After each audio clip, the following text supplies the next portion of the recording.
Саламатсыздар ма балалар, каналыма қош келдіңіздер. Каналыма тіркеліп, лайк басып, комментарий жазыңыздар. Абай Құнанбаев 7-ші сөз. Жас баладан туғанда балалар екі түрлі мінезбен туады. Біреуі ішсем, жесем, ұйықтасам деп туса, бұл тәннің құмары болып келеді. Яғни бұл тәнға жанға қонақ үй боламайды. Һәм өзіне өспейді, қуат тапайды.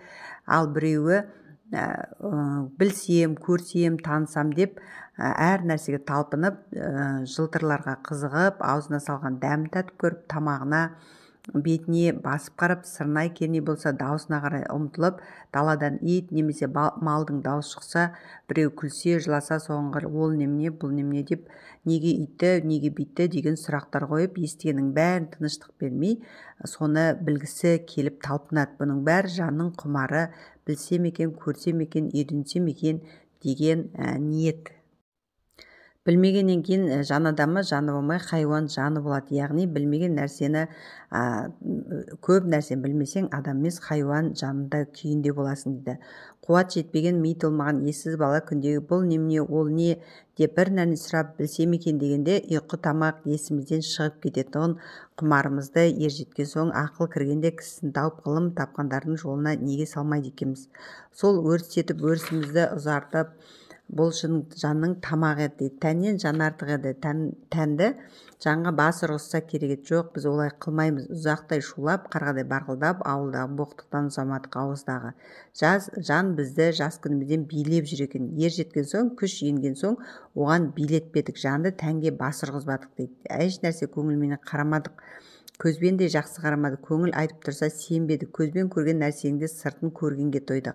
Сырын қалай болатынын көңілге алмадық. Оны білмеген кісінің несі кетті дейміз. Кеткенін айтса ұқпаймыз дейді. Яғни көкіректе сәуле жоқ, көңілімізде сенім жоқ. Құр көзбенен көрген хайуан малдан неміз артық. Қайта бала күнімізде жақсы екенбіз. Білсек те, білмесек те, білсек екен деп адамның баласы екенбіз. Енді осы күнде хайуаннан да жаман болдық дейді. Хайуан білмейді, білемін деп те таласпайды. Біз түк білмейміз, біз де білеміз. Надандығымызды білімдікке бермей таласқанда әлер тірлерімізді білмей күре тамырымызды адырайтып кетер медік дейді. Енді осы әңгіменің білу сұрақтары. Абай 7-ші сөзінде адам анадан қандай мінезбен туады дейді. Абай жанның құмарына нелерді жатқызады, ақын тән құмарлығына нелерді жатқызады. Қара сөзде айтылған басты мәселе қандай? Абай атамыз өзінің 7-ші қара сөзінде жас бала анадан туғанда екі түрлі мінезбен туады деп сипаттайды. Ақын жан құмары білсем екен, көрсем екен, үйренсем екен деп жан құмарына не осы үшеуін жатқызады.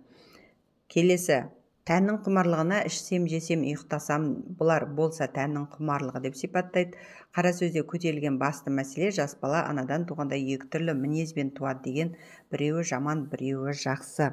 Келесі, түсіну. Абай неліктен көкіректе сәуле жоқ, көңілде сенім жоқ, құр көзбенен көрген біздің хайуан малдан неміз артық дейді. Екінші, не себепті 7-ші сөзінде Абай бала күнімізде жақсы екенбіз дейді. Қара сөзде қандай құндылықтар туралы айтылған, олар не себепті құндылықтар болып табылады. Абай атамыздың көкіректе сәуле жоқ, көңілде сенім жоқ, құр көзбен көрген біздің хайуан малдан неміз артық деп айтуының себебі мынадай. Себебі Абай атамыздың көрген білген жеткілікті. Ол заманда адамдардың бір-біріне деген сенім жоғалтуын, көкіректе сәуле болмауын осы қара сөзге жазып, өсиет қылып қалдырған. Абай Құнанбаевтың бала күнімізде жақсы едік дегенде үлкен мағына жатыр. Абай атамыздың балалық шағында қазіргідей балалардың арасында көре алмаушылық болмағаны, ауызбіршіліксіздік болмағаны туралы айтқан.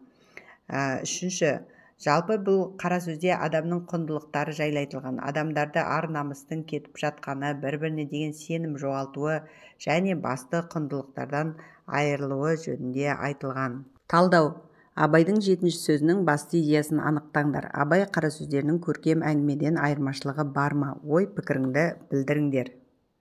Жинақтау. Абайдың 7-ші сөзінің мазмұны бойынша тірек сызба құрастырыңдар. Жинақтау. Біреу білсем, көрсем, танысам десе, бұлар жан құмары. Біреу ішсем, жесем, ұйықтасам дейді. Бұлар тән құмары. Тән құмарынан жан құмары артық. Қолдану. Абайдың қара сөзіне атау беріңдер. Оқулы хрестоматияда берілген Абайдың қара сөздерінің мазмұнымен танысып, қара сөздегі ойлар мен тұжырымдарды топтастырыңдар. Қара сөздегі ой тұжырым атауы тәннің құмары, берілген түсінік ішіп, жеу, ұйықтау. Үшінші, Абай қара сөздерін оқығаннан кейінгі менің ойларым тақырыбында эссе жазыңдар. Бірінші, мен бұл Абай атамыздың адам құндылықтары жайлы жазылған қара сөзіне адамның басты құндылықтар деген атау беремін. Қара сөздегі ой тұжырым атауы тәннің құмары, берілген түсінік ішу, жеу, ұйықтау, бізді өлтіруге, асылдарымызды көмекке шақыру, асылдарымызды қара жолды жасау және тереңге толы жүру.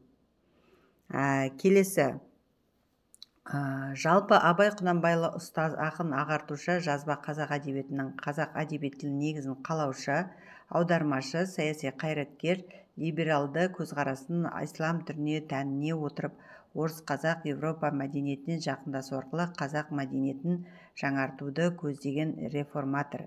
Абай ақындық шығармаларында қазақ халқының әлеуметтік, қоғамдық, моральдық мәселелерін арқау еткен. Мен Абай атамыздың қара сөздерін, өлеңдерін оқығаннан кейін терең ойға берілемін десе де болады. Себебі Абай атамыздың осылай жыл өткен сайын құндылығы асатын туындылары қазіргі заманмен байланысты. Мен ойымды қорытындылай келе, Абай атамыздың туындыларын оқығанда біз рухани тәрбиеленеміз. Сондықтан қандай жағдай болса да жаман жолға түспеуіміз керек деген ойға келдім. 6-шы тапсырма, Абай қора сөзінен қандай тұжырым жасауға болады? Пікірлермен бөлісіңдер. Менің ойымша, Абайдың қара сөзі әр адамның санасына қозғау салып үлкен ой тудырады. Осы арқылы, қара сөз арқылы өзін тәрбиелеп, саралап түзу жолдан адаспас деген ойдамын. Балалар, сабағым аяқталды. Олай болса, каналыма тіркеліп лайк басып, жолдастарыңызға, достарыңызға поделицияны видеоның астындағыны басып жіберуді ұмытпаңыздар.